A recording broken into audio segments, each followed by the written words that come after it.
দালালের খপ্পরে পড়ে জয়পুরহাটের কালাই উপজেলার অন্তত ৫০০ মানুষ কিডনি বিক্রি করেছেন।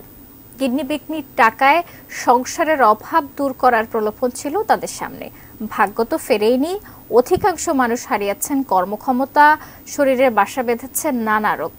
দালাল চক্রের জাল ছড়ানো প্রত্যন্ত গ্রাম থেকে ঢাকা হয়ে ভারত পর্যন্ত। জয়পুরহাট প্রতিনিধি রফিকুল ইসলাম রফিকের তথ্য ছবিতে ডেস্ক রিপোর্ট। অসচ্ছল পরিবারের মানুষ তাদের টার্গেট। কিডনি বিক্রির টাকায় ঘর হবে, জমি হবে, শোধ হবে ঋণ, ঘুচবে সংসারের অভাব অনটন।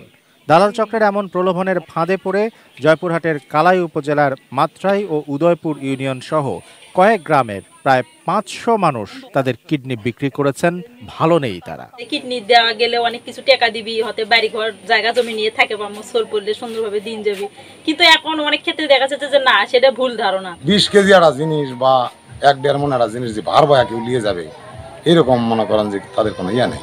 ২০০৫ সাল থেকে জয়পুরহাটের প্রত্যন্ত গ্রামে সক্রিয় কিডনি কেনাবেচার সংঘবদ্ধ দালাল চক্র। একটি কিডনি বিক্রি করলে ৬ লাখ টাকা, এমন প্রলোভনে ঢাকা এবং ভারতের বিভিন্ন হাসপাতাল ও ক্লিনিকে নিয়ে অস্ত্রোপচারের মাধ্যমে নেওয়া হয়েছে এমন অভাবী মানুষদের কিডনি। তারা টাকা পেতেও হয়েছেন প্রতারিত, পাননি অর্ধেক টাকাও।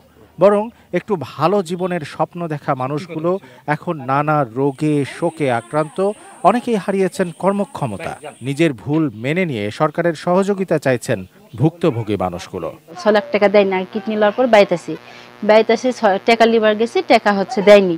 এখন সরকার যদি কোনো সহযোগিতা করে তাহলে কিছু একটা করা যাবে। কাম কিছু করতে পারতেছি না, এই যে 2 পায়ের সমস্যা, চলাফেরা ঠিক মতো করতে পারতেছি না।